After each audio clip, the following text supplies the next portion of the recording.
Good morning, everyone. I'm guessing you're going to watch this in the morning because this was sent out very, very late. So, good morning.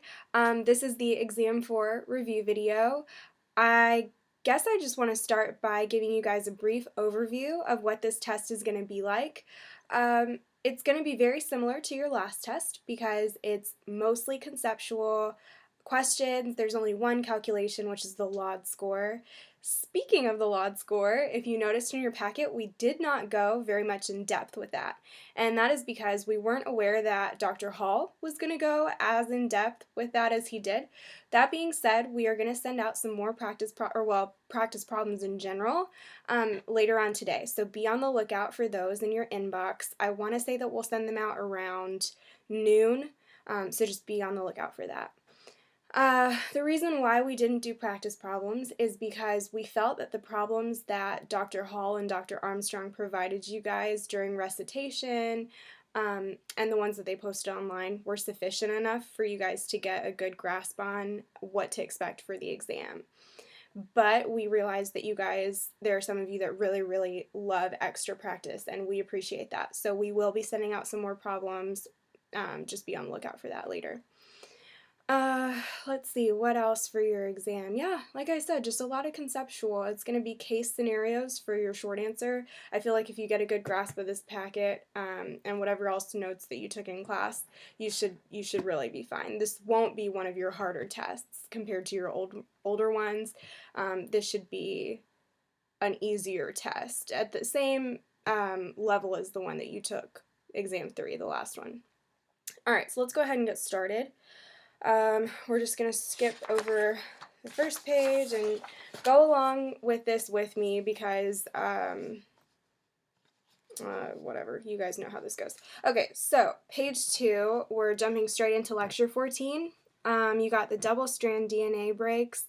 This is going to be something that's very important to understand, and the only thing that's important to really understand is how they're fixed.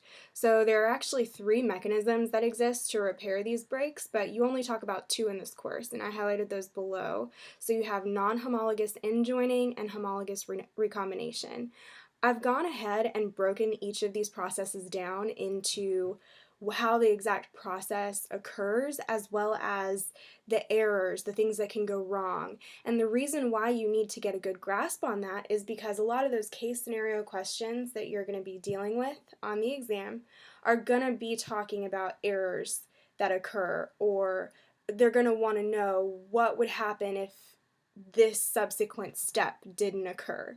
So that's why it's important to not only know the process, but know what each individual step entails, so that if there's an error or a mutation in that step, how the rest of the process would be affected, if that makes any sense. So go ahead and be familiar with the process of non-homologous end joining and homologous recombination, and also know what types of errors can occur in both. So that takes us straight into page 3. Again, here we run into, or we're talking about homologous recombination, and we see that we get into the holiday junctions.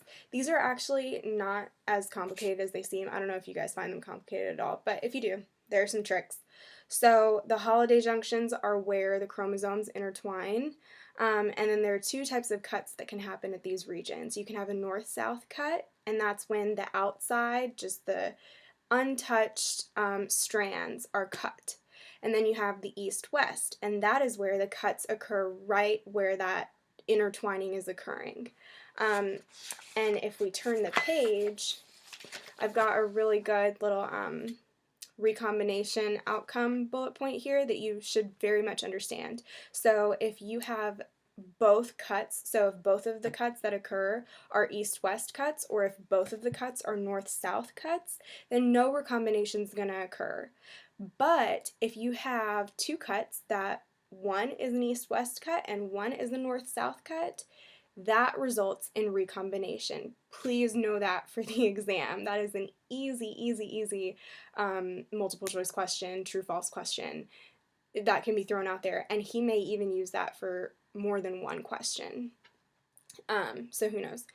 But a little think bullet point that I've put there is that recombination likes diversity, which is pretty easy to remember because recombination itself is, you know, combining parts to make something new. So if you've got diversity, you've got recombination. So that's how you can remember one of each equals recombination, but if you have the same types of cuts, then nothing happens. Okay, so moving on down to the evidence of double strand breaks that occur during meiosis. It's important to know how this process happens during meiosis, and it's also important to know that it does happen during meiosis. So kind of review through this, know what a heteroduplex is, know why it's important. We kind of go through it right here, but also look at it in your notes if you have any more confusion or if you need to see a diagram. Something important that is very, very key for this exam to understand, especially from, and it's from lecture 14, is how double strand breaks, can be used to our advantage. And the one way that our body does this is by producing antibodies. So if we flip over to page 5, this is a super in-depth overview of antibodies, but it's important because every single thing we've included in here was talked about in lecture, which means that it's going to make up a very large majority of the multiple choice true false, and there will be at least one short answer involving antibodies, regardless of whether it's asking about the process. I think more process directed questions will be asked in the multiple choice for antibodies, and a case scenario question will be asked in your short answer for antibodies. So let's go ahead and go through this. As you know from however young you learned this, antibodies are what our immune system uses to protect us from any foreign pathogen that might harm our bodies. If you don't have them, you can die from something as simple as the common cold.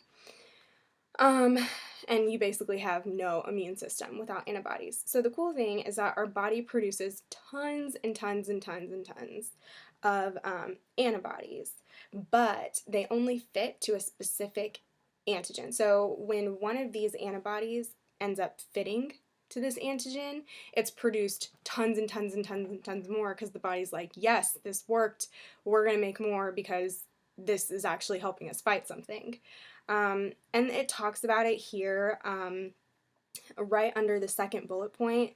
The second sentence says, how do antibodies recognize the different shapes and sizes of antigens? Because if you think of an antigen as a partially completed puzzle.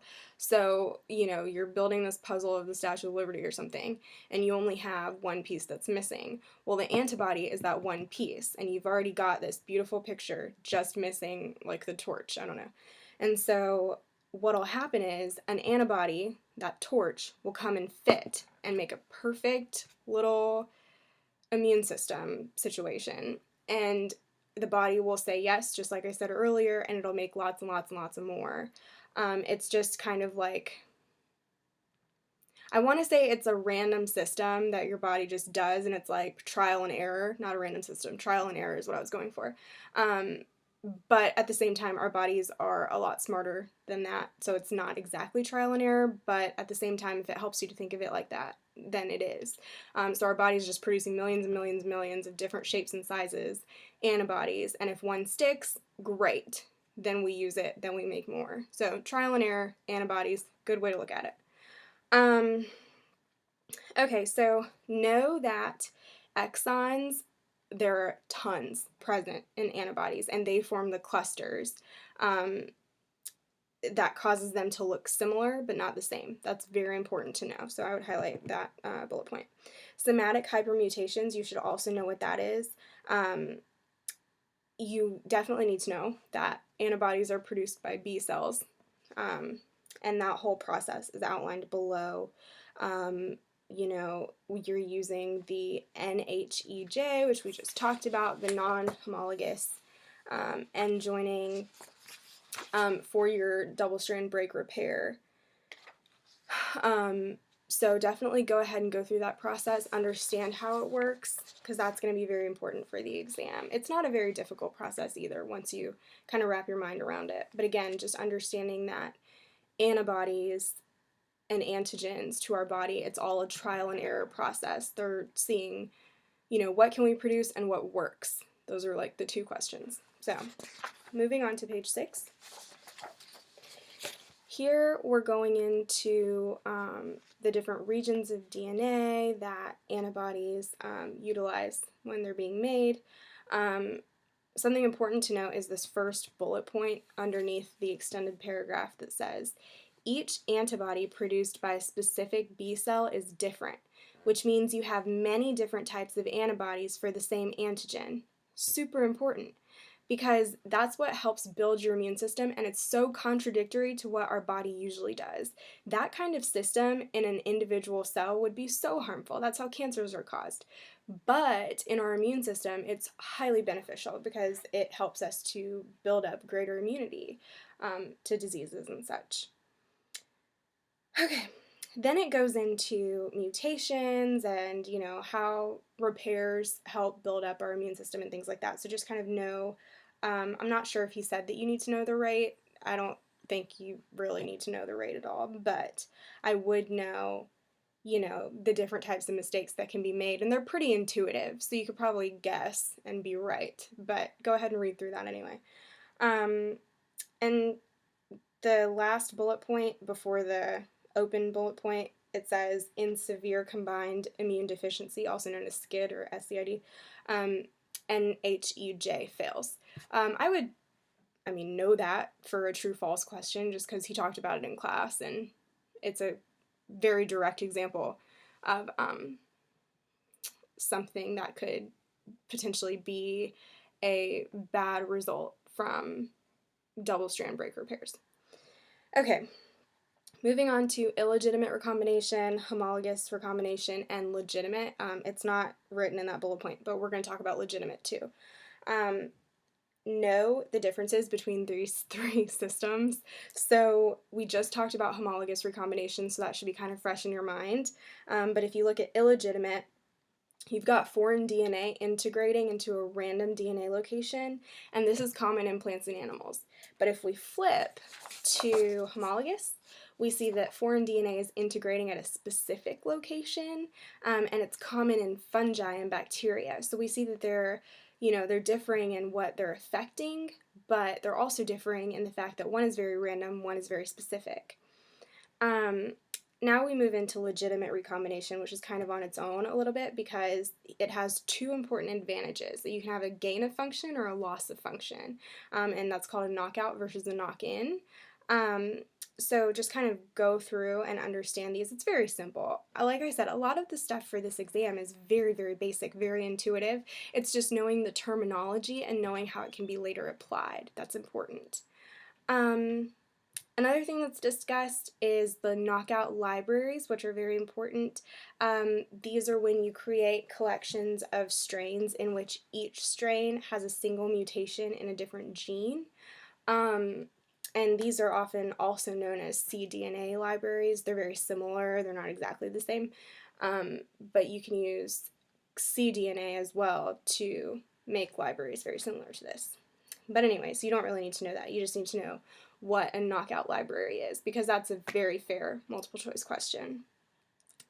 Moving down onto the CRISPR-Cas system, the most important thing you need to know, you should know the process of this system, but you should also know that this system greatly improved the time necessary to understand how genes affect function. So, it used to be that so in a year, it would take about a year just to knock out a function of a gene. It would take a year's worth of not only research, but just experimentation, things like that. It would take a year. But now with the CRISPR-Cas system, within a year, we can not only knock out a gene, we can also see its effects in humans and get those results pretty quickly compared to taking a year to knock out the gene and then taking some more years to see how it affects humans. So it's definitely sped up the process. So I would know that. It's a good true or false, I think. Okay, so also know that bacteria have a very much so less complicated immune system than ours, which is, again, something that's very intuitive, but it's what makes them great for doing research like this and for understanding systems like this. So, moving on to page 8. All right, let's move on to lecture 15. Transposable elements. So he mentioned, and he kind of talked about a lot, that Barbara McClintock was the person who discovered it. So I think that that's, again, a fair multiple choice question. He could say, you know, Barbara McClintock invented non-homologous end joining, and that's not right. I don't know. I wouldn't bank on that being a question, but if it is, at least you know it.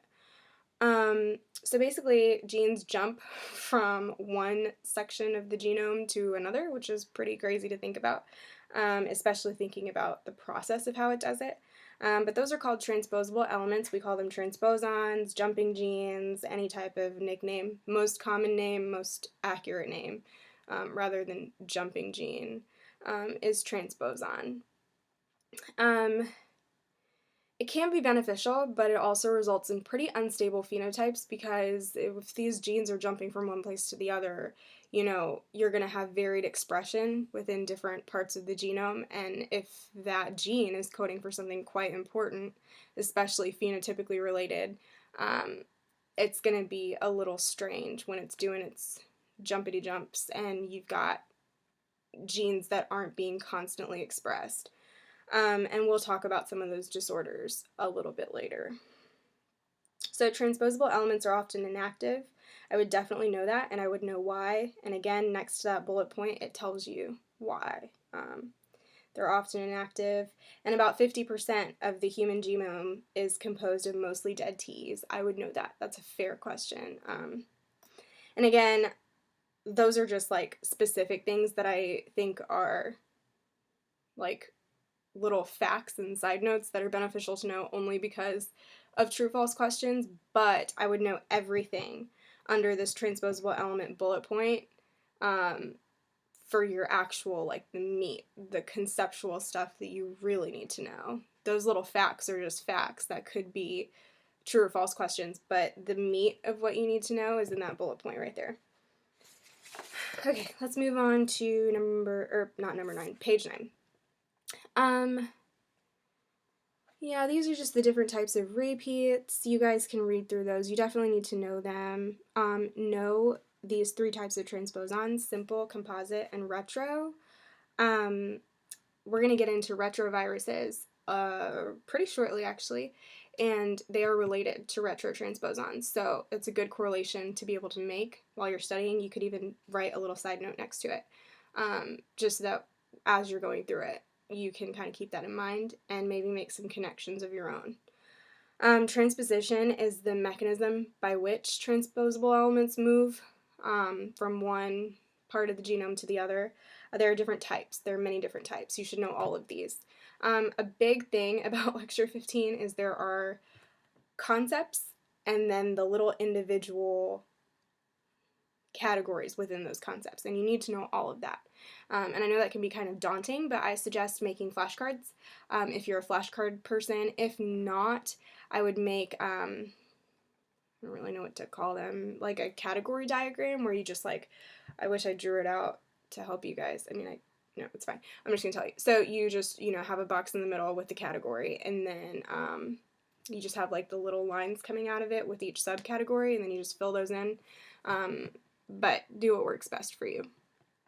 So, moving on, transposition. Non-replicative is one type. You've got cuts made in both the donor and the target sequences. So, I'm actually, hold on, let's move on to page 10 real quick. I'm not going to read through all of these because, again, they're pretty basic. You don't need to know them fully in depth, but you should know what they look like, and the diagrams aren't included here because there are really great ones in your notes, so I would go back to lecture 15 and go ahead and look at those diagrams to kind of see, to visualize them, is what I'm trying to say. Okay, and then another thing about lecture 15 is that slideshow is kind of confusing to go through. I had to go through it at least like 7 times just to put this together because everything was kind of all over the place. So, what is this? Non-replicative and replicative are not on, or no, they're on the same slide, but then autonomous and non-autonomous are on different slides. So just kind of like, I wish I put the slide numbers here. I'm sorry that I didn't. But just read through these. Again, add notes as you need to, you know, draw things as you need to. The study guide is just totally a template for you guys. I mean, it's got everything you need, but definitely write all over it. Definitely get the most out of it. Moving on to P elements. These are discussed very briefly, but he does devote a whole slide to it. So read through this, understand, you know, Drosophila flies, they have this P strain that isn't present in lab populations, but it is present in the wild, and how, you know, it's repressed in the eggs, but once the sperm lashes onto it, free for all, hey-o deo. I don't know why I just said that. Oh my god. Okay, retroviruses. It's really late. Okay, HIV is a well-known example of a retrovirus. You guys probably have heard that lots and lots of times. You've dealt with HIV as a topic of being a retrovirus a lot. So, obviously, it stands for human immunodeficiency virus. It destroys the T cells and weakens the immune system. And then, of course, AIDS is the advanced form of HIV. And this heart therapy thing is what's used to treat HIV. But I do want to mention before I forget, he did post on ELC for you guys that you don't need to know about tilling, agro something. I don't know. I put it in here, but I haven't gotten to it yet either. But once I get to it, I'll tell you to forget about it. And then gene therapy. You don't have to know about that. So just remember that as you're studying. And also no lecture 18, which we didn't put in here because we were anticipating that it wasn't going to be on your test. Okay, moving right along to page 12. Chromosome rearrangements. This is another one, another big section that I would definitely get those categories down. You know, understand deletions, insertions. I know y'all have dealt with it for so long. You guys know different types of mutations. You know what can happen, this and that. But for this course, what's important to note is that what happens if. That's the basis of genetics. So a lot of these questions that you're going to get on the test are a lot of, okay, so I know you know what an insertion is, but what would happen if this was inserted into this gene at this specific site? So it's a lot about knowing not necessarily what these specific genes are doing, but how an insertion can affect that certain gene. And as you know, for an insertion, you could either be adding new function, you could be altering, you know, via frame shift mutation, you could be altering a protein coding site. There are countless things that you could be doing wrong. And it goes into it here. It talks about everything from what an insertion is to how it leads to errors, everything in between. Okay, so I'm not going to read through these because I know that you guys can get a good handle of it. A lot of these also, like duplication, there's tandem, displacement, reverse, segmental, have their own subcategories within them. Regarding the subcategories, I don't think you need to know those in depth, but I would be able to recognize them if you saw them, and at least know kind of what they do, what they look like. So for 2 of these, reverse and segmental, I'm telling you to just go look at the slides because it's easier to visualize it than it would be for me to write it out. Okay. Translocation, recombination between non-homologous chromosomes. Oh, let me back up real quick. So paracentric and paracentric. Know the difference between those two, and definitely know those. That's going to be important. Again, if you need to visualize that, go back and look at this slide set. This slide set just had so many pictures in it that we didn't throw them in here because it would make this packet infinitely longer. Also, side note, sorry for the grandma font. We really don't know what happened there. So, anyway, back to this. So know the difference between those two, and know the impact that inversions can have. But again, you need to know the impacts for all of those different categories. And then viable and non-viable gametes, I can see that being a short answer question. So if you go back to, I put the slide number here, if you go back to that slide number and kind of look at how he differentiated between what characterizes a viable gamete versus a non-viable gamete, it'd be very beneficial for you to do that. Okay. So here we talk about the different types of translocation. Again, I'm not really going to read through these. These are just subcategories. But yes, you need to know all of them. So moving right along. Okay. Know the evolutionary impact of translocation. So that's the last bullet point before the big bolded bullet point, the next section. How Robertsonian translocation took place in a human, leading to loss of small chromosome and things like that. So it explains it here. Just know how evolutionarily that played out. So ploidy, moving on to changes in chromosome number, refers to the number of chromosome sets. And this is just basically terminology. I would know the first bullet point under aneuploid, know that that's detected by amniocentesis or CVS, and that the risk of miscarriage is around 1%. It's not as safe of a procedure as using an ultrasound, but the downside to using an ultrasound is that oftentimes you get either a false positive or a false negative result. So that's not good either. Okay.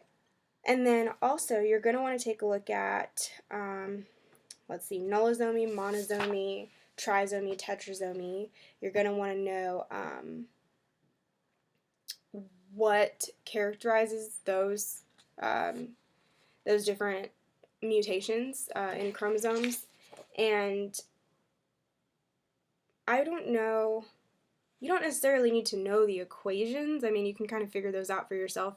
But whichever one is easier for you to understand. So if you better understand that nullosomy is 2n minus 1, then that's fine. But if you also understand that that means that you're just missing both copies of a chromosome, then know that too. But because it's not 2n minus 2, sometimes people don't realize that you're missing both sets of a chromosome, that one. So whatever works best for you. Wait. I think I said that wrong. I'm sorry. It is 2n minus 2. So, well, yeah, whatever. Whichever one makes better sense for you. Use the equation if it helps you. If you are better with words, use the words. If you like both, use both. It's not like you need to know the equation to be able to do a problem on your test. He would give it to you if you did.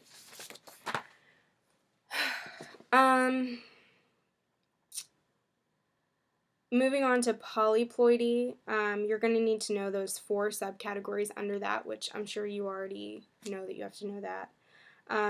Highlight the 5th bullet point down where it says even numbered sets are often fertile and odd number sets are usually sterile. That's very important, and it's very interesting how that ends up working out. And also know that for these odd number sets, some of them can be propagated through sexual reproduction, which often gives rise to new species. That would be a pretty fair multiple choice or true-false question. Oh, and then here's the agriculture thing that you don't need to know. So ignore that real-life application. If you find it interesting, I mean, it kind of is how, like, you know, they select for bananas to not have seeds in it, or seedless watermelon, things like that. That's all through polyploidy, which is kind of neat. But again, you don't need to know that. Moving on to disorders, you do need to know these. I didn't put any of, like, you know, like, what are the odds of this happening to your kid in there, like the 1 out of 30, or the percentages of the population that have these diseases, because those aren't going to be what you need to know.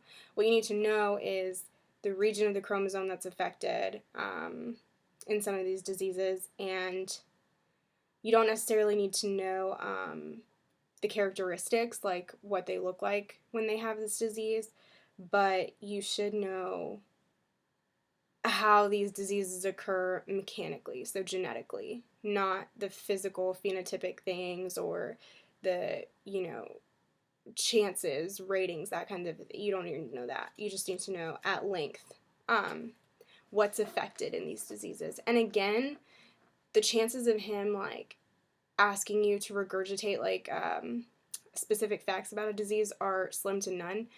But for case scenario things like that, to go ahead and know in the back of your mind, like, oh, I remember that Turner syndrome is something to do with a transcription factor, then you're automatically a step ahead of the game when you're taking the test, because a lot of times when you look at these case scenarios and you see, oh, Turner syndrome, all these words, lots of numbers, there's a chart, like, what am I looking at? You get overwhelmed. But when you can look at a problem and break it down and say, okay, I remember this disease, we talked about it that one time, it was in my study guide, it was in my notes, whatever, it makes it a lot easier to understand.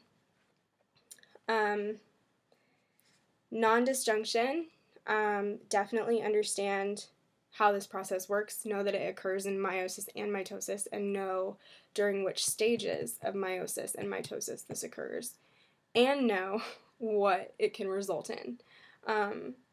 Mosaicism, I don't really know how to say that word. I've always just, I don't know how I've said it. I guess I've just said it in my head. I've never had to say it out loud. Anyway, know what that is, and that's just that it's during a mitotic division. But what's going to be good to know about mosaicism, whatever, is that, so it's like patches. It's not a whole section of the genome is one non-disjunction. There are patches of normal and there are patches of abnormal. And there may be a question asking you what characterizes a mosaic organism. So if it occurs during meiosis, it is a mosaic organism. If non-disjunction occurs during mitosis, and it says that on the 1, 2, 3, 4, 5th bullet point down. So you can go ahead and highlight that if you want to. And it's also very common, in case you were wondering. Lecture 16. This is where we get into the really easier stuff. I feel like lecture 15 is the most content heavy. It's also like 65 slides, I think, so you've got a lot going on there. Don't feel overwhelmed. Again, make flashcards, make charts, do what you need to do. It's really not a lot of information if you break it down the right way. Remember, they're all categories with little subcategories within them, and the subcategories are similar. One is missing this, one is normal. So you've got one that's normal, then you've got one that's missing something, one that's missing something else, and you can kind of narrow them down. So just try not to get overwhelmed. That's probably the hardest lecture for the exam. And if you have that lecture down, then you're golden. This exam really is not going to be too difficult. So yeah, lecture 16. I'm trying to make this not too long of a video. I try to keep these to 30 minutes, but I see that we're going over a little bit, so I'll try to keep it to around 45, no more than that. Okay, forward genetics. This is when you're looking for genes associated with a phenotype. So you have a phenotype first, and you want to see which genes code for this phenotype. What I've done is I've broken this down step by step of what you would have to do. Go ahead and read straight through this. It's really helpful. There's a lot of information, but it gives you the full breakdown of how forward genetics is actually conducted in the field, and it's got all the information that he's going to want you to know. So you'll be golden for your exam. So I'm not going to read through this because that's the basic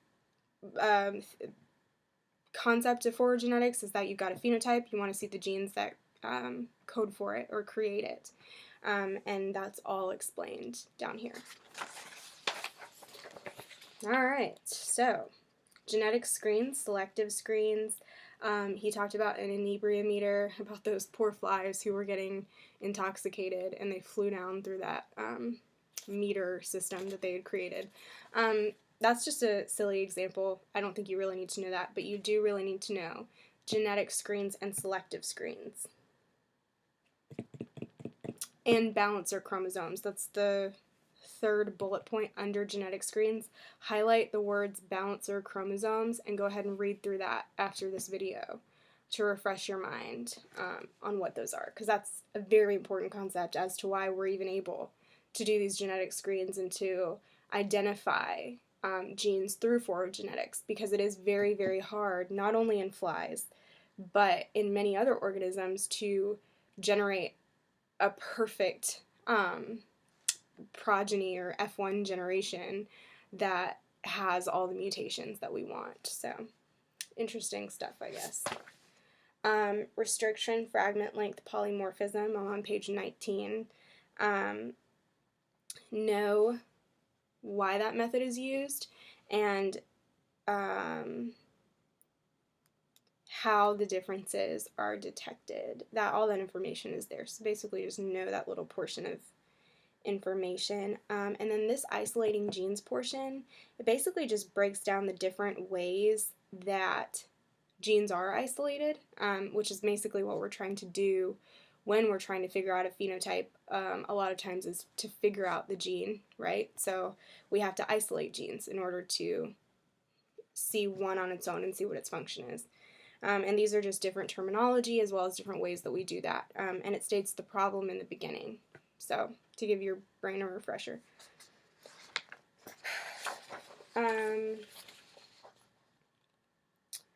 Alright, and here we talk about that cDNA library that I was telling you about back when we had been talking about the knockout libraries. Again, I told you that they're not the same, but they are similar, two different types of libraries. So you can kind of make that connection here. Moving down to the last bullet point, last bolded bullet point. What if you have a gene but no function? So this is reverse genetics. It's the opposite. It's when you've got a gene but you want to know what it does. So you either knock it out, you use orphan proteins, you do something to try and figure out, okay, if we take this gene away, what happens? If we add this gene, what happens? We want to know what it does.